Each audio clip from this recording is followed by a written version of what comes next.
From the moment Alina stepped into the wedding hall, her white dress trembling around her ankles like frightened wings, she knew something was wrong. She couldn't hear the whispers slicing through the room, but she saw them, lips curling, eyes narrowing, hands covering mouths as her fiancé's mother stared at her with a coldness sharp enough to shatter glass. And even without sound, she could feel the shift in the air, like the world itself was backing away from her. She had always known her deafness made people uncomfortable, but she had never imagined it would be used to humiliate her on what was supposed to be the happiest day of her life. If you're watching and believe in kindness, second chances, and the courage to stand up for love, please don't forget to like, comment, share, and subscribe. Your support helps us bring more emotional stories to the world. Alina had grown up in poverty, raised by a mother who stitched clothes for long hours just to afford her daughter's hearing aids, devices Alina rarely used because the world still felt just as distant, just as judgmental, even with artificial sound. She learned to read lips by necessity, to carry her silence like armor, to move gently through a world that never moved gently for her. When Daniel, a handsome shopkeeper from town, proposed to her, she believed she had finally found a place where her silence wasn't treated as a curse. But on her wedding day, standing inside a hall decorated with borrowed flowers and cheap drapes, she saw Daniel's mother lean toward him, her face tight with scorn. Alina didn't hear the whispered words, but she read the lips clearly. "Are you really doing this? Marrying her? A girl who can't even hear your vows?" The room swayed around her. Guests shifted uncomfortably, some actually turning their faces away, as if deafness were something contagious.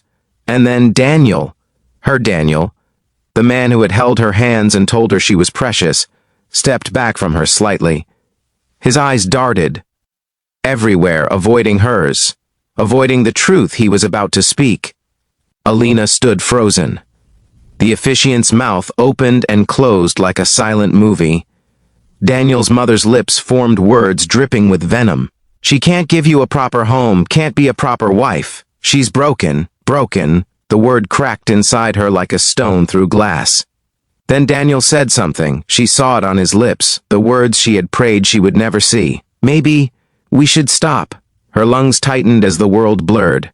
Guests pretended to fuss with flowers, phones, chairs, anything to avoid witnessing her shame. And that was the moment Alina realized she was standing alone in a room full of people. Noah, the little 6-year-old ring-bearer, tugged on his father's sleeve as they watched from the back. "Daddy, why is the bride crying?" he asked. But Alina didn't hear the question. She only saw the pity. Her feet moved before her mind did. She turned around, lifted the hem of her dress, and walked out of the hall, her veil tearing as it snagged on a chair, fluttering behind her like a discarded promise. Outside, the sky was weeping with her. Rain soaked her hair and dress as she stumbled to the steps, clutching herself as if she could hold her heart together with her own hands. She wanted to scream, but silence poured out instead. She didn't know how long she sat there in the rain, her makeup streaking and dress ruined before she felt a gentle tap on her shoulder. She turned, expecting another guest coming to offer hollow words or, worse, to escort her off the property. But it wasn't a guest. It was the man she had seen inside. The single dad with kind eyes who had quietly stood in the back, his little boy holding onto his hand. The man lowered himself until he was at her eye level. His son stood beside him, holding an umbrella, letting the water fall on himself so it wouldn't fall on her. Alina blinked, confused. People rarely met her eyes, much less kneeled before her. Then the man lifted his hands, slow, steady, fluent. "Are you okay?" he signed gently. Alina gasped. It had been years since anyone outside her small deaf community had spoken to her in her own language. Tears poured harder, not from pain anymore, but from the unexpected warmth of being seen. The man signed again. "I'm Adam. This is my son, Noah. We saw what happened. You don't deserve that. Not today. Not ever." Alina shook her head, the shame flooding back, her hands trembling as she signed. He was right. "Maybe I'm not enough." Adam's eyes softened with a depth she had never encountered from a stranger. He signed with firm, deliberate motions, each gesture carved with sincerity. "No, he doesn't deserve you. You deserve better." The words hit her harder than any cruelty ever had. A stranger, a complete stranger, was telling her she wasn't broken, that she wasn't unworthy, that the silence she lived in didn't make her less. Adam offered her his coat, wrapping it around her shoulders like a shield. Noah sat beside her, handing her a tiny chocolate bar from his pocket, with the innocence only a child could offer. "Daddy says chocolate helps sad feelings," he told her, speaking slowly so she could read his lips. And for the first time that day, Alina felt air enter her lungs without pain. Adam didn't rush her. He let her breathe, let her cry, let her exist. When she finally calmed, he signed, "Let me drive you home. You shouldn't be alone right now."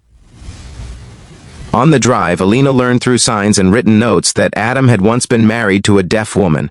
She had passed away 2 years earlier, leaving him with Noah and a heart that still knew how to love in silence.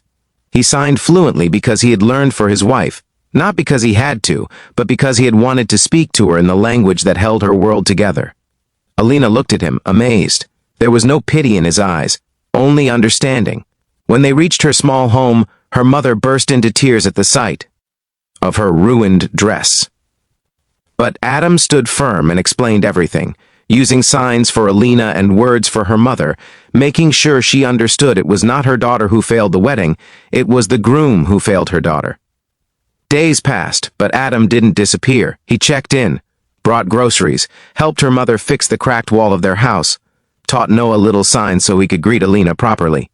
The little boy proudly signed messy versions of words like hello, friend, and cake, making Alina laugh every time.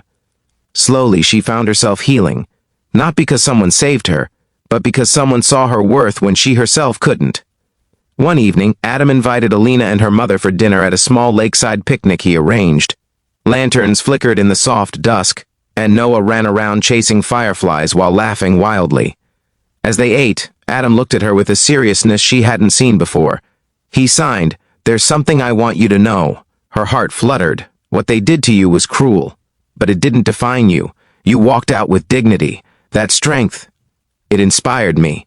She swallowed hard, feeling tears pool. "I don't want you to think you're alone in this world. You're not." Alina breathed out shakily, the wounds in her heart glowing with warmth instead of aching. Adam reached forward, his hands trembling slightly, not with fear, but with sincerity. "I would like to be someone in your life, if you'll let me." Her eyes widened, tears spilling freely. She signed slowly, carefully. "Why me?" He smiled, not pitying, not forced, but full of admiration. "Because you have the kind of silence that speaks louder than any noise. And I want to listen." In that moment, Alina felt something deep inside her shift, not like a fragile thing breaking, but like a flower opening after years of winter. They didn't rush into anything. They spent weeks talking through signs, sharing stories, rebuilding trust in small moments, learning each other's worlds, gently and patiently. And when Adam finally asked her to be part of his life, his and Noah's, the proposal didn't look anything like the one she had once dreamed of. It was better. He stood with Noah at her doorstep. Noah held a sign he had drawn himself in colorful crayons. "Will you be my new mom?" it read. The letters wobbly but full of love. Adam signed, "And will you let me love you the way you deserve?" Alina didn't hear fireworks or cheers. She didn't need to. The look on their faces, the warmth of their hands, the sincerity written across their gestures, those were the loudest, most beautiful sounds she had ever felt. She said yes with trembling hands and a heart finally learning to believe in itself. Their wedding was small, no fancy hall, no judgmental guests, just a lakeside clearing, lanterns glowing like floating stars, and a little boy clapping wildly as his father married the woman who had brought light back into their lives. When Adam signed his vows, he signed them slowly, tenderly, each gesture a promise she felt more than heard. In silence or in sound, "I will love you. I will listen. I will understand. You are enough. You have always been enough." And for the first time in her life, Alina believed every word. If this story touched your heart, please remember to like, comment, share, and subscribe. Your support helps us continue creating meaningful stories. Before we end, special request, comment "You are enough" to spread love and strength today. And with that, Alina's new journey began. Not in silence, but in a language made of love, understanding, and the beautiful truth that sometimes the people who enter quietly end up being the ones who change everything.